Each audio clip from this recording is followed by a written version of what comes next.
Today we have another edition of Justice Then, Justice Now. Our guest today is a longtime friend of mine, Robert Starkman. I've known Bob since I first came to Customs in 1988. He is retired as a senior special agent. He has great stories and a unique perspective on law enforcement and basketball. Bob's written a book. It's called Inside Both Courts. I've read the book. It's fantastic. He's got great pictures of the 80s with people that I worked with in Miami, and also seizures made of the narcotics reign of terror that occurred back then. His book, the foreword, is by Joseph Pistone. Now, for our listeners, they don't know who that is. If you've seen the movie Donnie Brasco, Joe was the FBI agent that infiltrated the mob in New York and was about to be a made man when they did the takedowns. He's a great guy. He teaches to this day undercover techniques, and that Bob is very close with the cops and the agents over the years. I'm going to let him explain his background and the unique perspective about him. He is a championship basketball coach. And, in this flamboyant style of anybody coming from New York that coaches basketball. Sports fan, somebody that I trust. When he gives you his word is there. And that's the most important thing in law enforcement. Many times, us in law enforcement see people fall by the wayside due to politics and due to other things. Bob's a stand-up guy. So it's my pleasure to welcome Robert Starkman to Justice Then, Justice Now. Bob, how are you? Good. Thanks, Jeff. Thanks, Toby. It's funny when I hear Robert, I look around because only two people call me Robert, my wife and Miles. So I get nervous, when I hear that. Anyhow, no, that's good. I appreciate you having me on. It's an honor to be on your show. Thank you. If you could tell, and I wanted you to mention too, that you actually started out in corrections, I think, which is important because you deal with prisoners. And I think as an agent or a police officer, the safety factor is number one. You want to be able to come home to your wife and kids and other activities that you have. And over the years, we both have seen people that don't pay attention to that. We'll talk about that later. But if you could give your background and starting out with that, and then how you ended up in Florida, and we'll lead in, and I'll occasionally jump in and ask questions that the viewers may not understand. And I'd like to also get into the basketball part of it. I find that fascinating. You've had you have a wonderful wife and a very successful family and that. So, Bob, all yours. Okay, well, I was born in the Bronx, raised in Queens. Went to school in California one year. I played ball out there, transferred back to New York, played 3 more years at York College. I really didn't know what I wanted to do. And we used to rent summer homes out in the Hamptons for this, during the summer, a whole bunch of my friends. And I remember one morning I picked up the parade section, which I think is called the color section. And I saw this, the cover which said New York City's most decorated detective. It was this guy, Ralph Fredman. There was a picture of him grabbing this perp and kind of bring him in. I read the story. I'm like, this is pretty cool. So it kind of gave me a little, initiative to go out and maybe start taking police tests, which I started doing with a lot of my friends. This was in the 70s. Now, I remember the fiscal problem in New York was pretty bad back then. So I took every test. It was funny. Like I said, I always wanted to be a city cop after reading that article. When I took that test, I actually got a 93, and it was a failure. 94 was the cutoff. And I never got I never got a 93 in my life on anything. So, it happened. But at the same time, I was taking every other test. So I took state correction, city correction, marshals, you name it, I took it. And in 79, I was a bouncer in a club. and I guess that was my prerequisite for getting called to be a correction officer. I got called to work for the state. Actually, I got called once in between a strike, but there was no way I was going to go up there and, jump a picket line when these are guys eventually I'd be working with. So I waited. I'm back in July 25th, exactly, 1980. I remember calling my house, and I would call every day before cell phones get on the payphone. I'd call my brother, wake him up. Hey, the mail come, the mail come. And on that day, he said, yeah, you just got something from State Correction in Albany.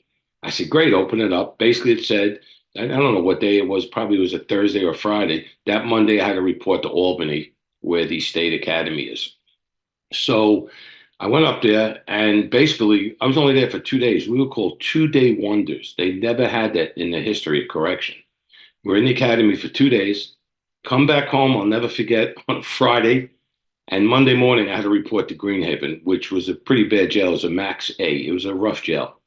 Now, as you know, I'm a pretty big guy. I actually was bigger back then. And if anybody ever says they weren't scared walking into a jail, they're lying. So the first day we go in, it was like a James Cagney movie. They had, I guess, their SWAT team, CERT team, it's called, right? Correction Emergency Response Team. And they had these orange jumpsuits on. And, I laugh because like, this kind of reminds me of the initial wet team with customs. Guys were pretty short. I'm not saying they weren't tough or good, but I'm looking at these guys and they with bats, hats and bats, and they're ready to go. And I'm like the biggest guy in there. Anyhow, I'm walking, and it was like I said, like a movie from James Cagney. There was mattresses burning in the yard. It was definitely scary. And never forget, I was walking with this girl. They had us in twos, and it was Diana Pappas, and she was a really good looking young lady. And I remember the inmates were screaming some vulgar things out the window. And she turns to me, she goes, are they saying that to me? I said, they sure as hell are not saying that to me. So you could just imagine what was being said.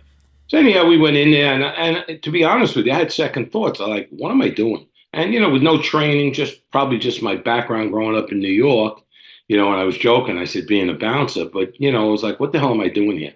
I remember going up to the second floors in G Block, and my buddy Carl, guy I grew up with, we took all the tests. He actually got hired probably close to a year before me. And there he was, what they call packing an inmate. They take they're packing him up. They take his mattress, they throw all his crap in there, they roll it up, and he has a pack of cigarettes rolled in his sleeve. And Carl's a big dude, and he's smoking a cigarette, right? And my nickname was Stitch. I don't know if I ever told you that. No, you didn't. And all of a sudden, well, it was my father's name, and Oh, my okay. buddies adopted it for me. So all of a sudden, he turns around, he looks at me, he goes, Stitch, what's up? I'm like, this is going to be fun. Fast forward, I worked there for a couple months. Before I even went to the academy, I was in charge of a cell block. Now, you could just imagine there was, I think, 1,900 inmates there. Most of them at the time were probably doing double life sentences. So it was a great, experience learning. I went back to the academy sometime in January, just for 2 weeks. Really, what are they going to teach you? You're in a max jail, other than the law and, maybe firearm techniques or whatever. They can't teach anything else, I'll tell you that. And then that February, I get called for city correction. But I already was engaged.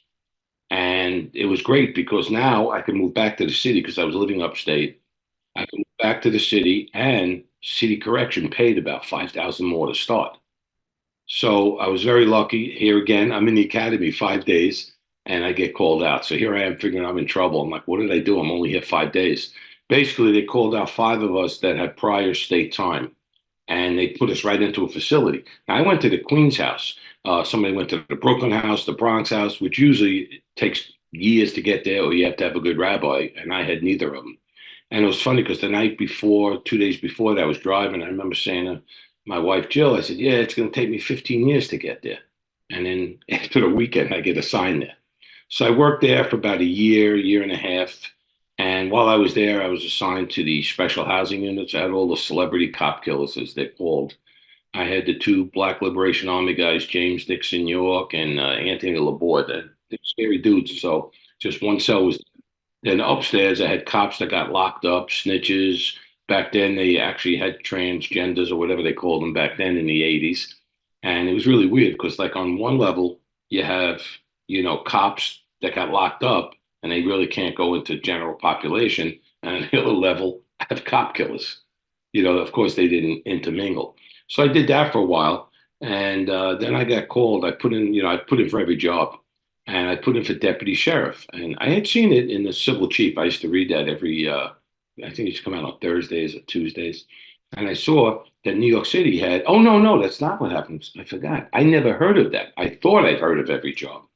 And one day I'm working a Sally Port, and these two guys come in and they have a prisoner, and they flash a badge. It looks like a You detective just shield. cut in. Well, the one thing, The Sally Port for the listeners is where they oh, bring the Sally Port for the prisoners jail. out.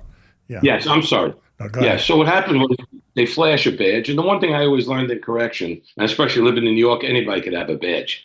So I said, yeah, I said, sheriffs. I said, where? Nassau, Suffolk. They go, New York. I go, where? Sullivan County. They go, New York City. I go, New York City has a sheriff's office. I thought that I knew every job that was out there. Anyhow, lo and behold, they said, listen, we have an opening. Why don't you put a resume together? Now, it was the old days, the little typewriters. Oh And yeah. I think my upstairs had to do it for Triple me. carbon. We all Yeah, remember yeah, that. yeah, right, exactly. Yeah, and if it slips, the ink White out on stains. your desk. Mhm. Yeah. So what happened was, see, they were responsible for civil prisoners, and in the area where I had the cops that got locked up, the snitches, and the others, there was also civil prisoners. So I took that job. I said, "Hey, it was the best kept secret." I knew I wasn't going to stay there. It was the same pay as the uniform services. Corrections, fire, police. So it's a no brainer. Probably the worst job I ever had. Uh, Basically, I was a glorified process server with a gun, even though it was a city job. So I stayed there for a while, and as you know me well, I always, we joke around a lot, and I do funny things. So my friend called one day. I was looking in the back of the New York Post. They have this like Barbizon School of Beauty. So I fill it out. His name is Carl Anthony Terrasano. I put caller like he's a Oh girl, my God. and they said, "Yeah, I know." I send it out, and they call on his house. Oh, we understand caller. They call him caller. So he had gotten me back. He had a letter that he got called for border patrol.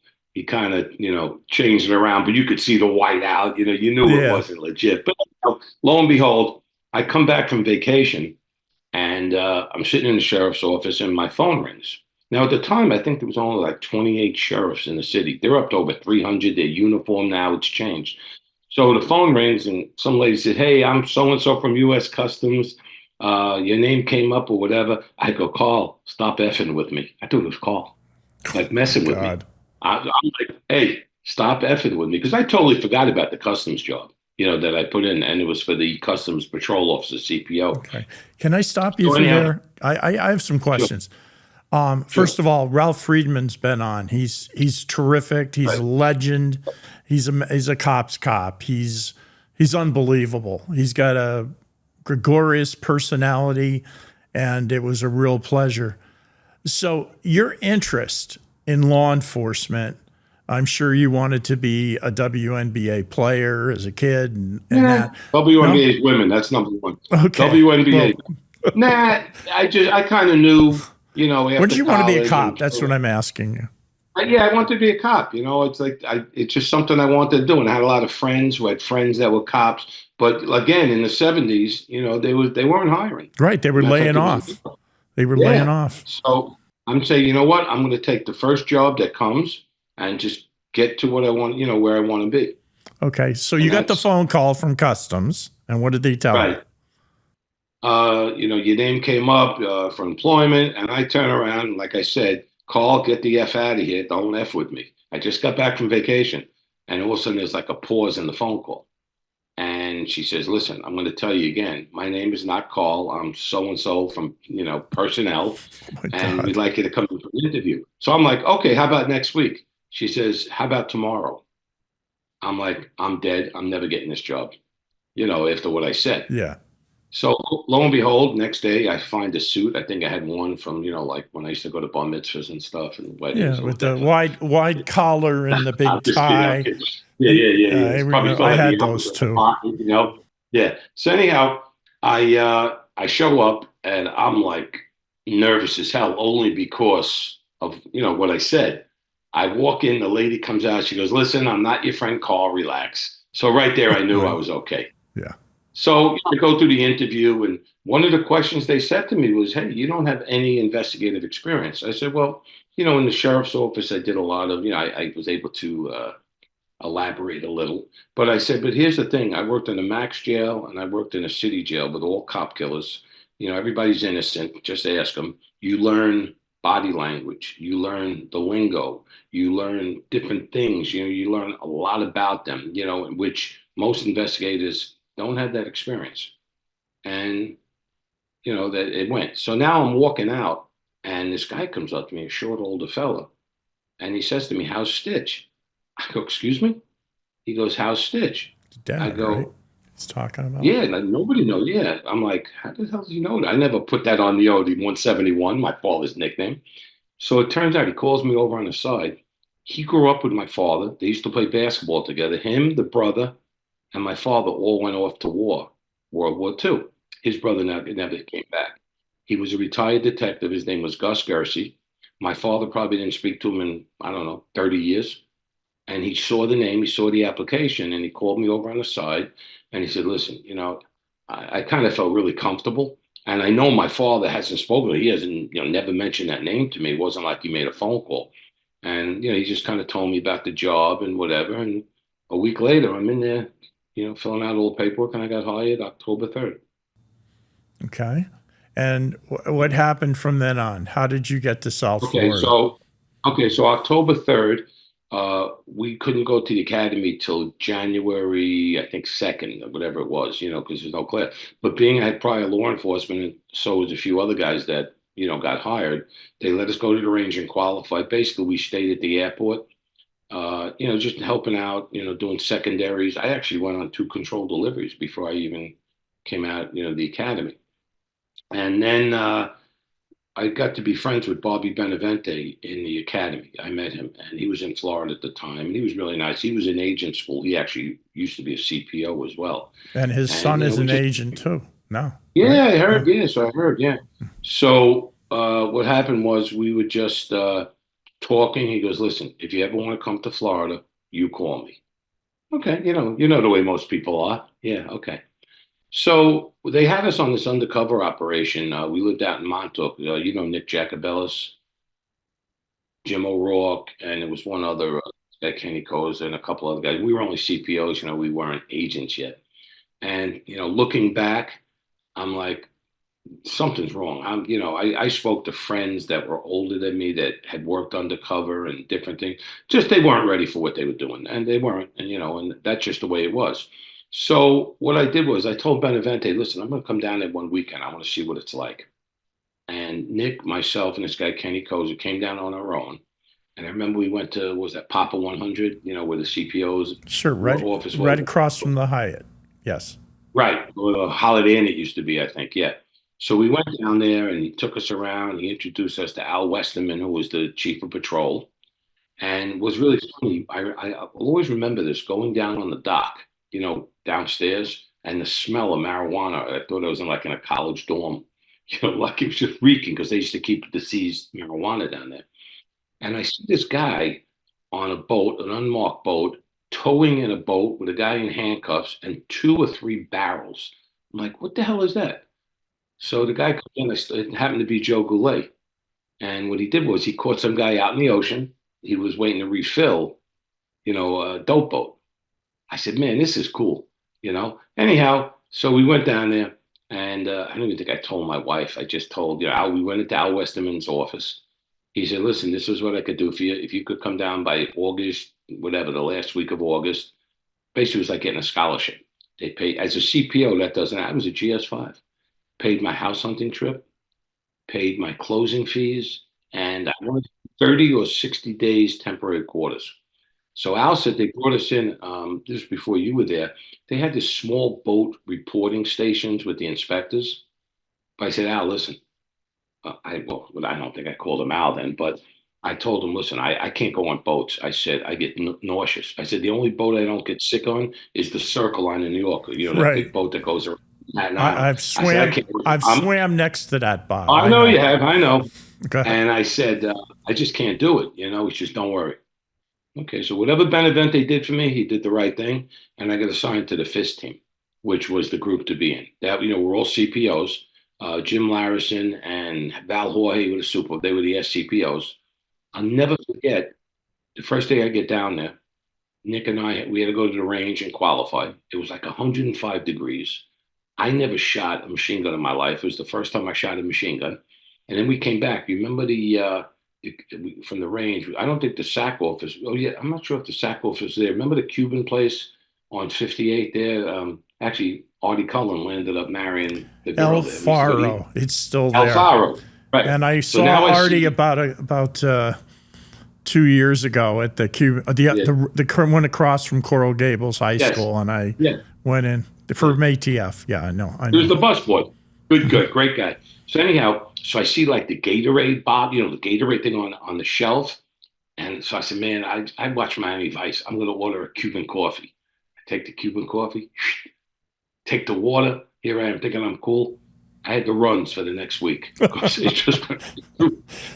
And then went to work the next day, showed up, and this is one of the greatest things. And I don't know too many bosses that would have ever done it. They definitely wouldn't do it now. Hands me a set of keys. He says to me and Nick, listen, go out, learn Miami. I'll see you in a week. Unbelievable. And we went out, went to the ports, went along the river, drove around, did everything. And then I started working there, and that Trial and by when Wayne, fire. That's what it was. oh yeah, That's but and it that was was that great. was good. That's the way to do it. The one thing that I remember, Joe Goulet was great because for a while I was the training officer, as you know, and Joe would come in and teach Blue Lightning, and Right. I wasn't on a customs boat, so he would come in, but Joe would have we'd have pictures of the Santeria chickens that were thrown against the boats. You know what I'm talking about. For Yeah, those the people voodoo. not Yeah. from Miami, it's an Afro Catholic religion where they try to protect themselves with this, and they would throw the chickens and leave it next to the boats to not have dope Yeah, be it's supposed picked to keep up the at cops sea. away. Okay, I just wanted to add that, but go ahead. No, no, no, no. That's supposed to keep the cops away. The when they throw the Exactly. Santeria, the voodoo stuff. So then I'm working for Benevente, funny for a while. And then I go on vacation to New York because my wife was finishing college. I go up there. I come back, and now I find out Group 8, now it's called Group 8. It's no, FIS Group 8, and there's a new boss, Wayne Robbins. I don't know Wayne from a hole in the wall. I just heard they used to call him the Rocket Man when he was in Greenback, the way he worked, like a rocket nonstop. Evidently, I guess he handpicked a lot of us. He called me in his office, and it's funny, what he said to me, I still use today when I coach. He called me in. He goes, listen, I don't know you, but I'm going to tell you one thing. Don't ever lie to me. I'll go to the wall for you. If you lie to me, I'm going to throw you off the wall. And that was like the great, and I live by that even with basketball. To this day, even in the high school I help out, I tell the kids that. So that group, we were just kicking ass. I don't think anybody was doing what we were doing. And we were all CPOs. That was like 85, 86. I think, I want to say November of 86, I got selected for agent. And they were making that conversion. They were making CPOs and To the NEOs CIs and investing. then to agent. Yeah. And you're right, yeah. So I went to agent school, came back, worked for Wayne. I mean, with the time, in the 80s, we had the time of our life, and I learned so much from him. Just a Wayne wealth of Roberts knowledge. was a master of The best. developing informants. And he actually, I was in an adult group, but he helped me with some of the banking through his connections. Oh, yeah. He was a wonderful supervisor. I just wanted to say that. Go ahead. But no, but he knows the job, and Yeah, he taught us. I know he got jammed up over jealousy and all kinds of of stuff, course. but Always happens. yes. So now I'm there. I don't know, a year or two. I don't even know how long. Wayne gets promoted back to Greenback. He said to me, just hang out, just lay low. And then Woody Kirk took over our group. And Woody was a good boss too.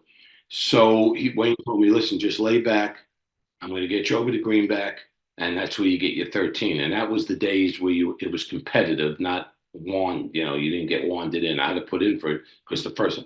So anyhow, I go to Greenback and I'll never forget this. So I'm like, Wayne, like, how does this work here? Like, what are you using? Informants? And I have no idea about money laundering. I know a little bit because we did some cases in Group 8, little spinoffs. I said, like, how do you get into these people? He said, we had this new dog. I said, you have a new dog? He goes, yeah. it's the Jewish setter, the money dog. Like he Oh was my messing with God. me. Yeah. So I remember that, and then that was great. Greenback was so much fun. And then I don't know if you remember, I'm the one that got the local cops assigned. I got Broward sheriffs, Yep. Tommy Oh, I O'Keefe, know you did. Metro Dade group, all those guys. I actually Sheriff started Nick, that. you talked to him and Oh yeah, I got you everybody. got Yeah, everybody. Yeah. deputized. Yeah, so I started that, which was great. And it was just fun. And I had a blast. And then Wayne got jammed up. It was BS, I thought, but who am I? And then he was suspended for a while, if you remember. Then everything was back. I believe he went to headquarters. So we were kind of flipping around. I was in a couple of the Greenback groups, Dave Warren, a few others. And then I want to say I landed up in like the Exodus group or something. Oh, no, a port group. It was a little different. Wasn't what I was used to working the port. Right. I Running, no did that. running and gunning like what you guys did. Yeah. Well, it was a little different. And then I went to, I want to say, the Exodus group for a while. Then I went to they put me in the FBI Joint Terrorist Task Force. I was there from before 9/11, during and after. So I think it was about 4 years I was there. That was a good assignment. Uh, Somebody tried to jam me up, and it was just all BS, but that's all right. And then I believe Alex was the ASEC at the time. And I asked Alex, I said, Alex, listen, I'd like to go to Fort Lauderdale. I'm coming towards retirement. I had my 20 years in already, and it'd be nice. I live up north. It's really nice. So I go there. Then I get assigned to a group supervisor who had a IA case on me, which was all BS. And I think that was all over the jealousy of them trying to go after Miles Son. And I got called to the grand jury, and the case was ruined because I told the truth. So now I'm working for this guy, and life is miserable. Like, I'm getting treated yeah, like a new agent, but I don't say nothing. I don't say a word. Next thing I know, I get transferred to 79th Street, uh, which is the punishment group after the merger. And Yeah. were you there? I was there. Go When, ahead. no, were you, okay, you weren't the one. So I believe I came to work for you, You did. but I think I there was was somebody the before supervisor. you. Right. And then were you there when we moved out to like by that off 183rd and by Tootsie's over there, whatever that place is? Remember there was an office there. Oh no, no, no, you had gone. You were No, gone. I worked for you. I Yeah. was there. I was there when we had people around the block and Dunkin' Donuts Oh yeah. and across the Oh street yeah. and all that. Yeah, Yeah. right. Yeah. Okay, so then I worked for you, which was fine. Still wasn't, I don't mean you, but it wasn't what we were used to do, but there was a change. Once that merger came, to me, it was just total different job. And Yeah. then I landed up going to my when I was transferred to the airport based on my experience at the airport, which I never worked. I was transferred to the airport, if you remember, a response group, which is normally for new agents. Sometimes they think they were punishing me. I'm at the end of my career. They weren't, which is fine. I did my job, did what I had to do. And, several times, because I started coaching in college, it was part time from 97, actually just till a couple of years ago. And, there was a lot of jealous guys. And as you know, Yes. they said that I'm working full time when I'm an agent, I'm not at work. And, I never did that. It was just, it was aggravating. But if you know you're doing nothing wrong, you have nothing to hide, but you always have that fear in the back of your head. You don't know who they're really going to believe. And again, there was nothing there. So I did that. Then one night we were on a controlled delivery at the airport. Uh, I thought it was pretty bad. Uh, I thought I was going to get shot. And you could read about it in my book. I don't want to feel like I had No, don't bad give away vibes the or whole nothing. book. I read No, it. I It's don't great. know. So what I did was I went home that night. It was so bad. I went home that night. Probably was the longest ride I've ever taken. When in fact, at a late hour at night to my house was probably 30 minutes. It seemed like 10 hours. And I got on the computer and I started pulling out my paperwork and I put in, and then that was, I don't know, during the summer. And then I retired that January. Okay. That. Oh, you had Oh, a the other thing I go ahead. forgot. I'm sorry. The only thing I forgot to tell you was really weird. When I was at the CPO Academy, I remember I was on the phone with my wife, Jill. And I remember her telling me I was 3 days from graduating after spending 3.5 months down there. I remember her telling me that I just got a letter from NYPD. My name got called off another list. And I'm like, you know what? I don't like school. I just spent 3.5 months in Glencoe, Georgia. I'm not taking it. And you know what? Things worked out for the better. Oh yeah. No, it's strange. Like I left D.C. and I came to Florida, and I was my ex-wife was hired, and I was like in sports, a player to be named later. That's exactly how I got Right. hired, player to be named later. I don't know if you remember one of the incidents we had at 79th, which you brought to my attention. You came in and we talked in the office, and you said, "Oh, there's some guys from IA around the building," and I said, "What?" So I went out and I recognized them, and they had a line and this. So they did this to me, and we went over to Dunkin' Donuts, and I said, "What's going on? I mean, you got three guys that I recognize here at the building." He said, "Pornography." And I go, what do you mean pornography? And they said, "Oh, this is in the early days of the internet, like 2004, 3." They said, "There's a show called 8th Street Latinas." And I said, "It's on the internet." And what they do is they pick women out of the line to get immigration paperwork, and they pretend like they can get them papers. And they go to a hotel, and then nothing happens. And I said, "You got to be kidding me." I said, "Yeah."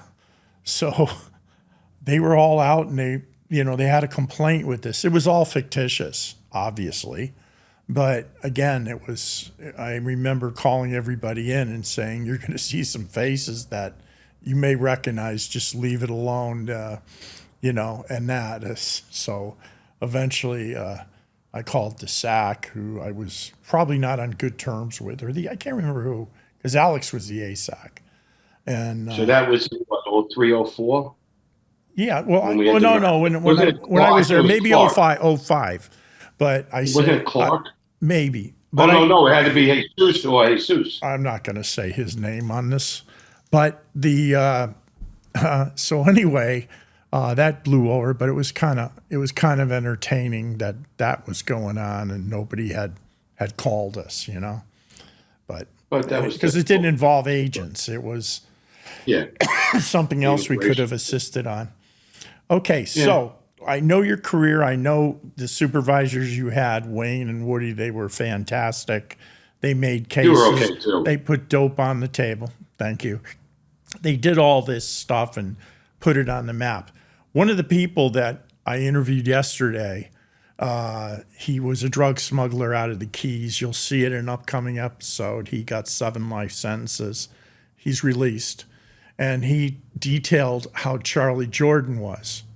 And Charlie Jordan worked for his organization. So I hope you watch that. It's kind of really, really fascinating what the modus operandi was with that.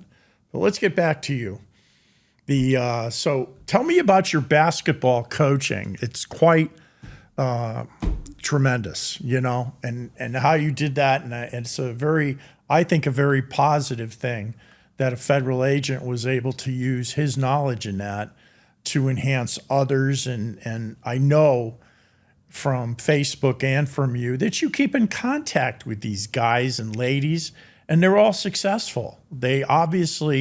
We've all played sports, and we had that coach that brought us along both as a man or a woman and also as a player. And I think your playing days, they end, but life goes on, and the character that you build up goes forward. So tell me a little about the basketball side. Well, I remember my last college game was 1978 against Manhattanville College at Fordham University. I remember that.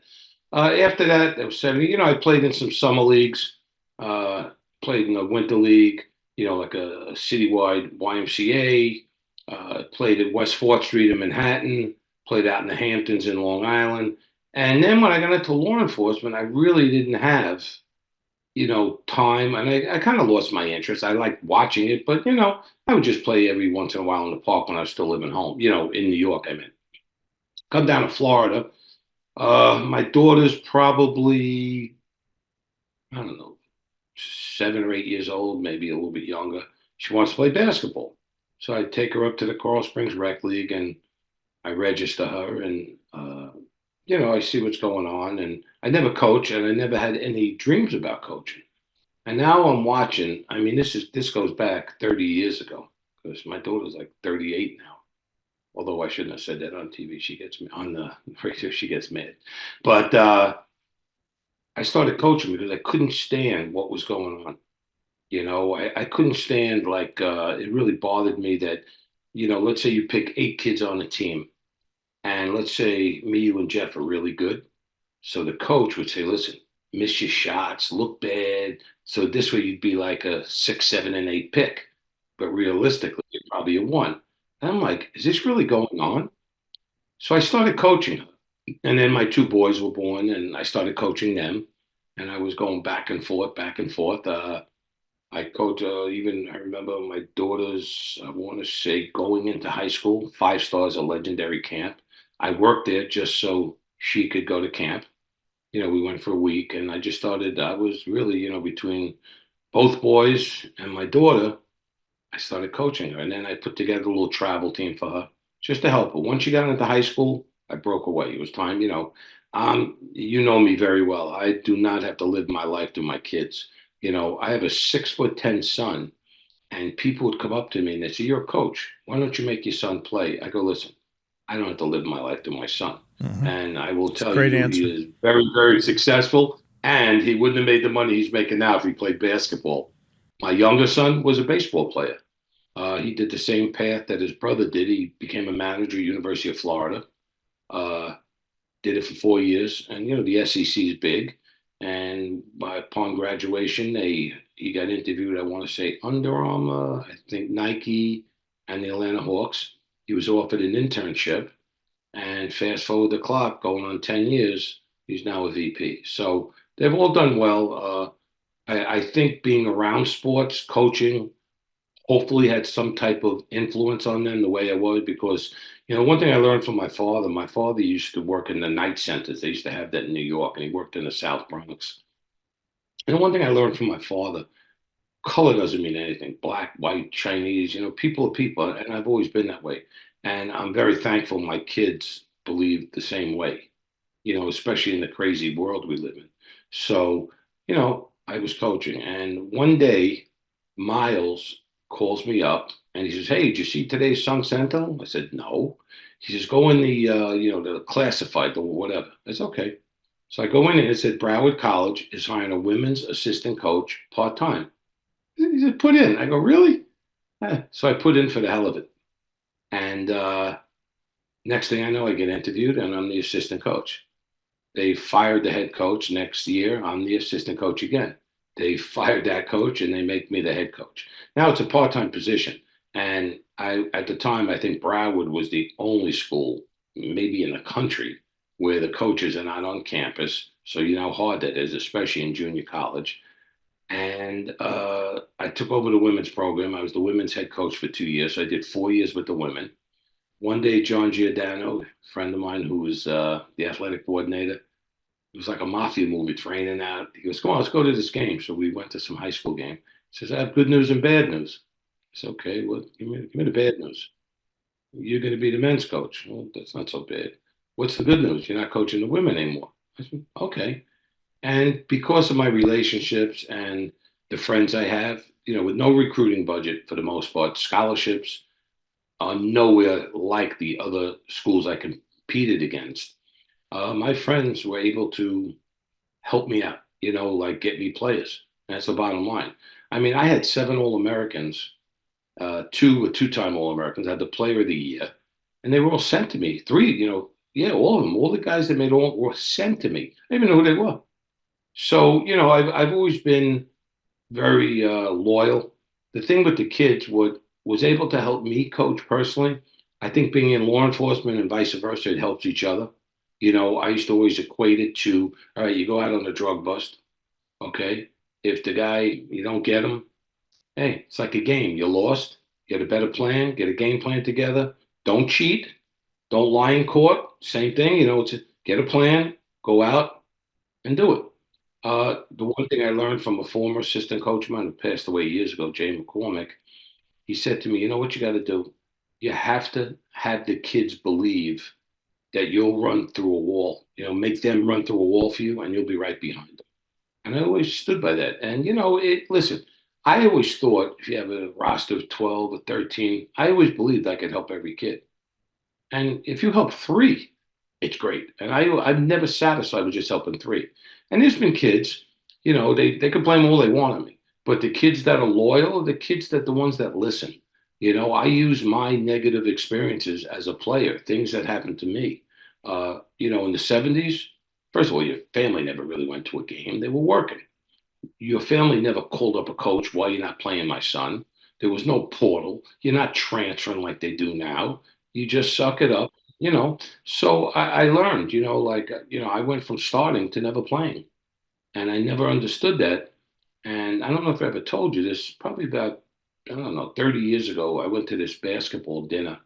It's called the Fraternal Order of Basketball, all in New York City. At the time, my father was probably one of the youngest guys there, and he was in his late 70s, all old New York guys. And who walks in? My college coach. So now I'm like, okay, do I be a jerk and say something stupid? Do I walk away, or am I going to be a better person? I chose to be a better person. I went Always up to take him. the I high shook his. road. You're right about that. Yeah, you learn, especially as we get older.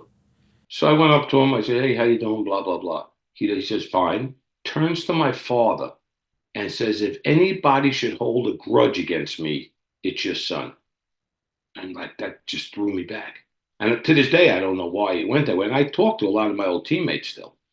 And to this day, I don't know why you go from starting to not even playing. But the one thing I learned is that with my players in college, if you're not playing, come to me. I will tell you what it will take to play. So an example was a kid, David Brown, who was a local kid, went to an NAIA school. I think he sat out. He came to me, very good academic, pretty good basketball player. He wasn't playing. And he came up to me like the fifth game. I remember we were in a tournament at Palm Beach Junior College. He says, Coach, why am I not playing? I said, listen, Dave, you don't defend that well, and you got to play tougher. He says, okay, fine.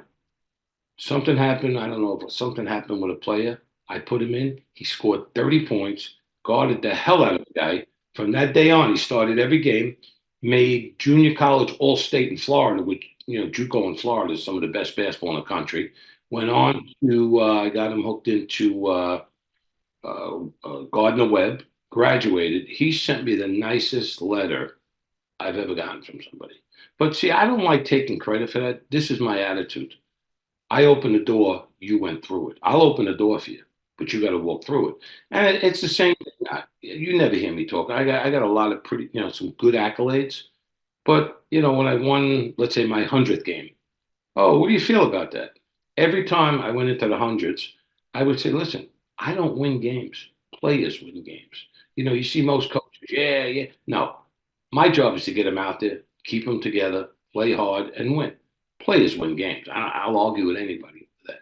And I think one of the reasons that I was also successful at Broward is because I did it for the right reason. I was making chicken scratch part time working. I don't know how I got it done to this day. I just don't know how I did it, but I did it. And I think a lot of it is when the kids have trust in you, you know, it happens. Like, I'll just tell you one funny story. I had some suspicions they were smoking weed, which, listen, I don't put up with that. That's for numerous reasons. I have a little Shih Tzu. My foot was probably as big as my dog. I told them that I went to the apartment and I told them that the dog was a customs dog I borrowed from work because they knew what I did for a living. I had the dog walking around. You remember the canine handlers? Sure. Find it. I think the apartment was so dirty and stunk. My dog's ears were wiggling. So I got him scared, but it worked. Yeah. If they were going to do something, yeah. So it was just little things. You have to put a little fear, but you have to Oh also yeah. know, they have to know you're there for them, and, It's and like the that's what I think led to my success. it's like the old saying. You you help people because you want to, and you expect nothing in return. When I served on the boxing and MMA commission, I tried to get, I had a lot of people call me and say, I'm interested in this, I've been interested. So the ones that were qualified, I referred and they got hired. But I didn't expect anything in return for that. It was just, here's a door, like you said, opening it up. And I was opposed to the testing. We tried to, well, they did, marijuana testing for fighters. I couldn't imagine getting into a fight on marijuana. I mean, the fight, you're going to get knocked out. And that's just, so they left it to the doctors to determine that. But anyway, sports is changing. And I wanted to talk to you about, and we're going to go back to law enforcement. I wanted to talk to you about the internet gambling and the gambling now in sports and in basketball. I know there's been a few instances where there's been point shaving and that.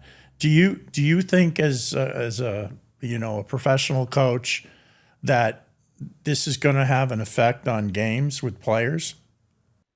Well, I don't follow any of that, to be honest with you. I'm not a gambler. I don't follow any of that. However, it's like making marijuana legal. Somebody's still going to sell it. Somebody's still going to bring it in. So no matter what, bookmakers have been around forever. I don't think that's going to change. I think some player just got jammed up doing some online betting. He wasn't betting on his team. I mean, there's so much out there. They just approve anything. I mean, you know, again, I'm not really. I don't follow that because I'm not, I don't enjoy gambling. I just don't, Hmm. so I don't really know too much about it. Okay. Going back to customs, and I use that because we're legacy customs. And what's the most dangerous situation that you had as an agent? Because I refer in the book that Pete Thron wrote as two types. There's a group of agents that we call the butt snorkelers. Those are the ones that brought donuts in the office, brought acquiesced to senior managers, and then the ride-alongs, people that when you had a search warrant or you had arrests, they went upstairs and they strapped on 3 guns and they went out and pretended like they worked the case and led to the seizure, and that. But what's the most dangerous thing that you had happen in your career with customs?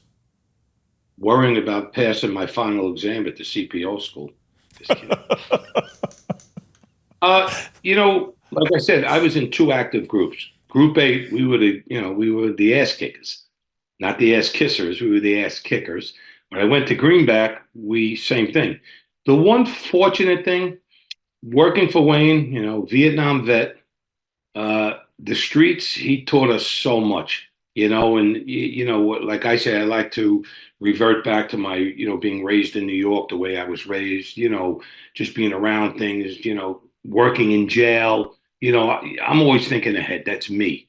I mean, I could tell you, there was so many situations, I don't know where to start, but I could say probably the one of the worst was the my last experience, which led me to retire. Control delivery, 2 kilos of heroin. Uh, you're supposed to take it out and put sham, leave enough in there, correct? Uh, Without mentioning names, they allowed a new agent, a rookie agent, to be in charge of the control delivery as the informant. Uh, Really, there was no briefing, like you're supposed to do a briefing, an ops plan, kind of just go out. So we go out, and I was with a former DEA, former immigration agent. And if you're familiar with 36th Street, right outside the airport before the Palmetto, so you got McDonald's and you have the Denny's. So the deal was, first of all, he was with 2 kilos of heroin, not sham, kilos of heroin. That was the first mistake.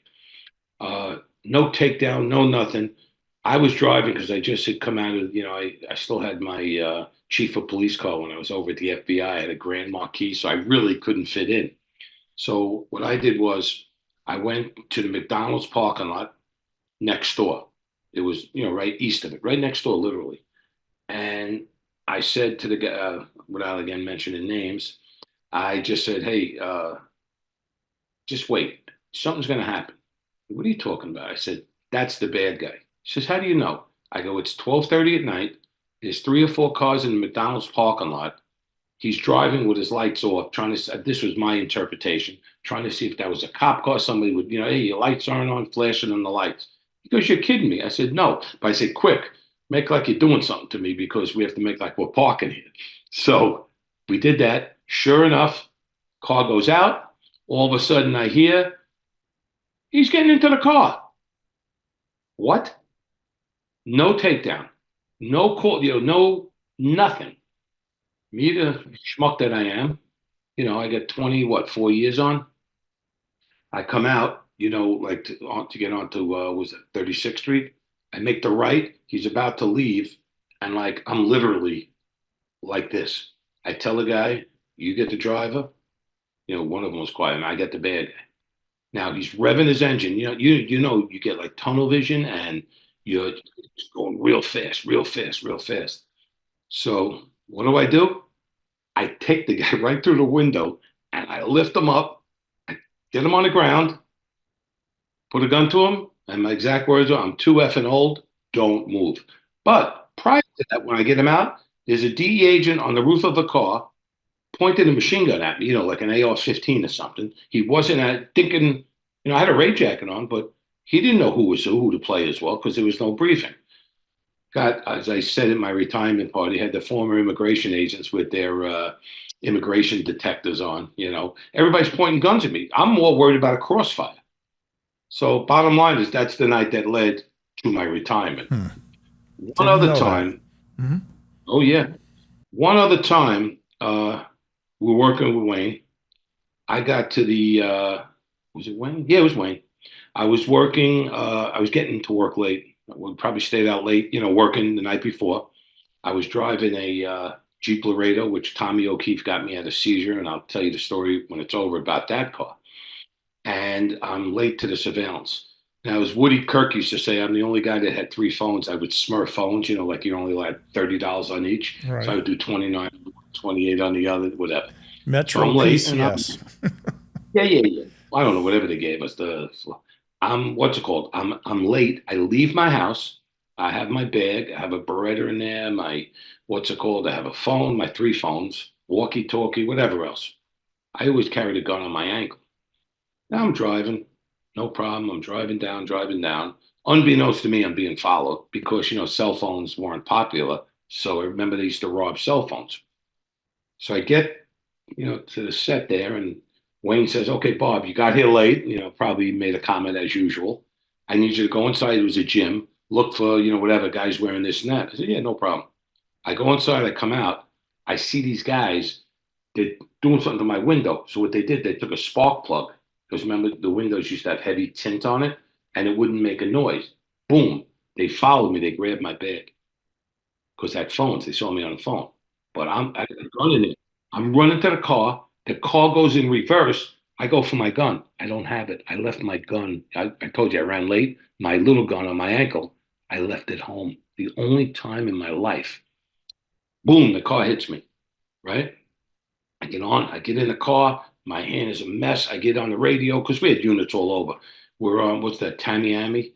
So I call it in. Boom, boom. Now we're in a chase, and I'm right on the guy's ass, right? And I'm on the phone with Sector, and you know what that's like. Hold one moment. Remember they used to call up Yeah. and can you Sector's hold the one moment? communication system They were, for oh yeah, those. I'm Yeah. sorry, Yeah. but they were great. I mean, our Sector was great. Oh, So now I'm calling it wonderful. in. I don't know east from west. No, I know where the McDonald's is, Burger King. I know the water, whatever. So I make a right hand turn and I look up. I go southbound Jose Canseco Boulevard. They go, "What?" Said that. I look up, it's Southwest 16th Street or Avenue, whatever. So that's what I was making, being a wise ass. Get into it, boom. Wayne and I, we surround the guy, get him another stupid move by me, forgetting that I don't have a gun and he does. Get him out of the car. Force was used enough to effect an arrest. And next thing I know, I got IA calling me because the guy's in the hospital. I didn't even touch him. That's the funniest part. And they're telling me what a great job. Yeah, he's in the hospital ward. He's this, he's that. And there was a guy that was the acting SAC. Oh, I want to take you out for a drink. I said, listen, I was a correction officer. I said, we used enough force necessary to effect an arrest. And, that was that one. That was scary because, shame on me. And I will tell you that only happened once in 38 years of carrying a gun because I was late. Now, the funny part was I had a Jeep Laredo, which Tommy O'Keefe, they used to get us cars out of Yeah, I seizure. know Tommy. Get, Yeah. so he gave me a nice one. Well, I went on vacation prior to that. It was like Thanksgiving. So we went out to see our friends Phil and Kathy. Those I think I told you, they're LAPD. We go out, we spend Thanksgiving with them. So Haywood says, hey, listen, can I borrow your car? Because, everybody used to get Christmas trees right after Thanksgiving. I said, sure, because it was a SUV. So when I come back, I find out, I had like the seat that drops back, the wheel well was in the back. Haywood drops the seat back. There was 2 kilos in there. I was I driving knew you were around. going to say that. We had that. It was Falcone and Sal Magruder's car. Yeah. It was one of their cars. So Yeah. here I am. Can you imagine if I got pulled over? I don't know where that Do came you, from. I wish I really. do you remember when we would all rent from Inter-American Car and we Yes. would use it for Yes. Scott. UCs? And Yep. people put that into like computer systems for Metro Date and for Yeah. DEA Natus. And we had guys getting pulled over because that Yeah. car Well. was in a drug thing and, at gunpoint. I mean, but Well. your Yeah. point's well taken. They had kilos in the car. So I what? never knew that. And the funniest part was Haywood took credit. Took credit for a seizure. At least you should give me like honorable mention. But there was a lot of hairy times, but I always felt safe with Wayne. Like, he was so good. We had a case we did a joint case with O'Keefe and his Metro North guys, and it was like a money deal. They were doing a reverse, but the guy wanted to launder the money, so that's how we got involved. Uh, Basically, this guy they used. I just call him by his first name, Pedro. They used him as an undercover, and the guy basically grabbed him and held him hostage. And we didn't know what to do. And Wayne was like, no, no, no. Wayne just broke the door down. This guy was so big, he made me look like a midget. Like he wouldn't let go. I mean, we literally had to hit him several times, and then he just shook it off. And with that story, what was funny is we went back to the house. We got the money, we got the dope, got 2 kilos, money, but it was more going to be a reverse on him. And he had like 3 or 4 file down guns with silencers. And I think with ATF, that's like a major charge, especially back then. So we contacted ATF to handle it. And I'll never forget that trial where he walked out, the guy, like hugging, like, I don't know if it was his attorney or a U.S. attorney. All charges dropped. He was a CIA Bay of Pigs spy. Boy. So he walked away with it. Yeah. Wow. Wow. Yeah.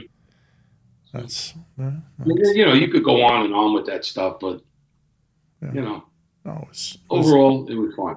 yeah. It changed a lot after the merger, but Yeah. Customs was a great agent. We had a lot of camaraderie. I think that even to this day, we look at it now, it's 30, almost 40 years coming up on next couple of years. It's still that way. And, I always valued the most, and I know you did, loyalty in people, that when they said something, they would do it. That's a hard part in life that the older I get and that I look back and I say, well, this guy, he wasn't a straight shooter, as far as what he said he'd do. And, and I'm not here to talk about, I would like to talk about some people, but I'm over that. And I've learned that's how they were. And you've had the same experience and that. But no, you had a great career. I thought it was great. What motivated you to write the book? That's a question I have. So it's really fun. When I was a state correctionalist in 1980, they didn't have phones. I started taking like I would use we had a Polaroid camera in the what they call the A box, the control room, whatever it was called. I used to take pictures of the inmates. Like I would see if they're celebrities. When I call celebrity like a high profile, Then when I got to the Queens house, I had every cop kill. I still got their photos. And then with the sheriffs, I had a couple of nice cases. I took some photos. And then with customs, we started, I was taking photos. I used to always take photos. And I would write little notes. I said, one day I may write a book. And I would write little notes, whatever seizure, with Toby, this guy, that guy. Uh, I would just do that. And finally, I kept on saying it. And my middle son, Bobby Stockman, not Starkman, Stockman. He said, "Yeah, you got to write the book. You come on, you've been saying it." So over COVID, You because need I you had you sat need down. to plug your son on the show. Tell the I'm viewers I what he plug does. all. You know me. I'm a family man. I plug them all in. Good. You know, my daughter, my son-in-law, everybody. Uh, it's just like I started doing it, and I started writing down. Now, as you witnessed on our call, I can't even sign on a computer, so I would type. And let's say I spelt your name wrong, then I would, shit, and I'd lose everything. So I called up Joe Pistone. I said, Joe, listen, I can't type. He goes, me neither. Do it the old school way. Get a pad and pencil, write everything down. So if I spelled Toby Roach wrong, I could put a line through it, write over it, boom, boom, boom. So I started doing that. I said, wow, this is fun. I would take the pictures out. Now I have a really good memory. I remember just about everything. It's crazy. I remember so many things. And I was able to refer back to the pictures, which refreshed my mind. I started writing it, writing it, writing it. So now what I did was one of my former players, Joe Lopez, was playing pro ball in Spain. He was a little bored. I said, Joe, listen, if I pay you a few bucks, will you type this for me? He goes, yeah, why not? He wasn't doing anything. So I would scan like maybe 8 pages and send it to him. He'd send it back, send it to him, send it back. As I started putting it together, somebody else recommended an editor. It wasn't that, it was good. It was worth the price. She kind of edited everything, and I kept on going, doing it, doing it. But a funny story with Joe, this guy, Joe Lopez, I never read like when he retyped. I just assumed he typed everything, and the editor would go over, spelling or, correct sentences. One day I decided to read it. And there's a story in there where I got into it with a cop killer in jail. And whatever, I made sure in the book I used the right words, politically correct. Well, what he does, he decides to change it. And there's a scenario where this guy, James Dixon York, gets in my face, and he's a bad dude. I mean, he's, just bad. And I get in his face, and we're going at it. And Joe Lopez writes, and I told him, my name is Bob Starkman. Don't F with me. This is what he writes. Like, but I didn't know that. Thank God I looked. It would have came out. It would have made me. I'm not like that. But yeah, and I just started doing it. And I'm actually thinking about doing another book on our coffee club guys because their stories are great. And I'm just not going to put their names because I don't know if the 7 years, not that it matters anymore in the courts, but see if the 7 years, hasn't expired. But I'm thinking about doing that. It was fun. Now you obviously Joe Pistone, Donnie Brasco, his movie. I know you were in it. I remember working in the middle '90s, and when the movie came out, I had no idea you were in it. And I'm watching it, and I go, "Yeah, that's Bob the bouncer in there. That's Bodyguard, get it body." correct. I Get it know, I correct. know, but your Yeah. bouncer story plays into that Yeah, no, nicely. Yeah, yeah, it was about you blink a eye, you miss it, but it was fun. yeah, I'm not an actor, but he got me in there. yeah. But the good thing that's really amazing. I mean, we keep in touch, but I'm very close with Alex Alonso, and I don't know. Alex will tell you the story. His first time on a surveillance, it was with me. I took him out with us. And Miles, of course. I'm still friends with Miles. Chuck Welcher, still meet with him. Tracy Crooner, we're a good friend. There's a couple of people. It's nice. Just keep in touch, like because time goes by way too fast, and unfortunately, we're in an age now. You usually get a phone call. It's not good news. No, So like you said, you gotta usually enjoy meet at funerals. You know, that's the it. sad Yeah, part of it. yeah. So I'm just, like I said, it doesn't pay, whatever, bygones are bygones type thing, and you know Well, what, yeah, sometimes you just looking to a back. point, but No, no, no, being no, an no, no, no. Irish guy from Massachusetts, you know how we are. Well, I'm a Jewish That's guy from New York, so, but, yeah. Jewish guilt. But no, I'm just saying, like, I'm at a point now, like, I know, like, when I had those BS IA investigations, shit happens. I'm a firm believer in karma, and I'll leave it at that. That's But right. There's a lot of envy. We had a lot of envy with people. I could look. Listen, how many times was I investigated because somebody? I remember once I made a comment. I said in the hall, you walk through the halls, and somebody said, "What happened?" I said, "Hey, we had the express. Yeah, we ripped a guy for $1 million last night." 2 days later, I'm getting my Miranda warnings read to me. Somebody called up, I know who it was, and said they thought I ripped the guy off for $1 million. Like, I'm Incredible. going to tell somebody. I'm just saying. And they And probably the seized problem. $2 from the waitress's tip in their Oh, I don't life. care. You Yeah, know. no. But my point is, people aren't going to change, and like Definitely. you, no, you enjoy life now. It's like you look, you laugh. You really have to because, I see people. My wife wanted to make a shirt up, especially like in sports. And, you see these people. The older I get, the better I was. I like that. The older I get, the better I was. But, I think, the most important thing to me is my family. And, I'm a grandfather now. My son's doing well in Atlanta. He just had his second, well, the wife had the second kid. My middle son, he's just killing it with his business. My daughter's a VP in a bank. Her husband's a lieutenant in the PD. It's just, it's all, and they're healthy, and they're doing well. That's the And big thing. Everybody's healthy. Yes. I'd like to believe I had a little influence on that, but the way wives are, they take credit for all the good stuff. But listen, my wife should get a gold medal anyhow for putting up with me, so I'll give it that much. I agree with that. Hey, you're supposed to say no. No, that's I don't I'm comment not the on easiest marriages. person. I've had a couple Right? myself.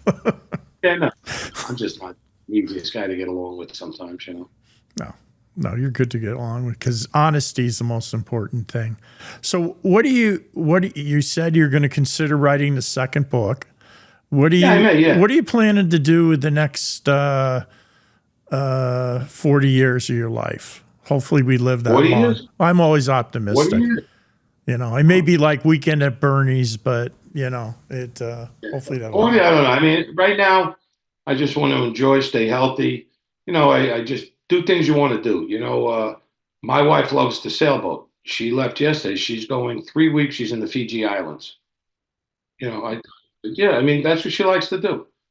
She makes fun of me. I like to go up to New York and hang out with my buddy Paulie.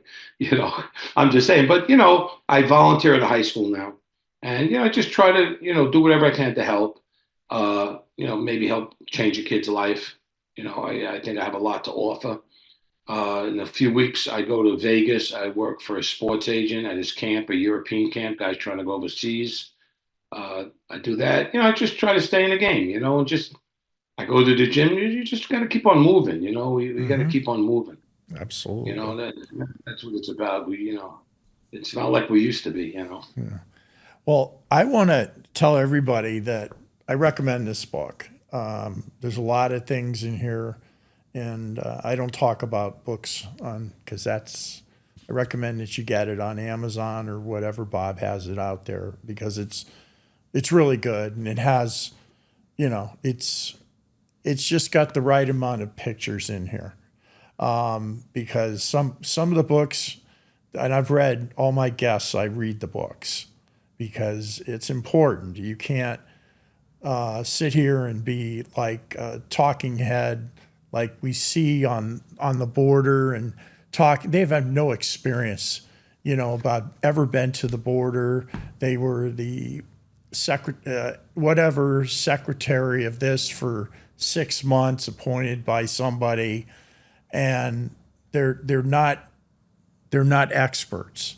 And I see this on all the major media, and I wanted to bring Bob Starkman here today because he is an expert. He's lived the life. He continues to cherish his friends, and you're getting real stories, okay, from all the guests that have been on this program.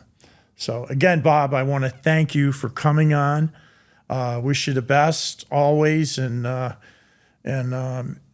try to get up to Broward to attend one of these You ain't meetings at the going nowhere. coffee You'll be club. taking the train up there. You're What? too lazy. You won't drive. You'll take the train. I I got know to you. take the train. Yeah, I got to take Brightline. So you can pick me up and bring me in Right. incognito. and that I'd like to Gotcha. see a lot of the people. Thank you very much Well, for coming on, Bob. I appreciate it. I very appreciate it. Thanks for having me, guys. much. Okay, brother. Talk to you See soon. ya. See ya. Ciao.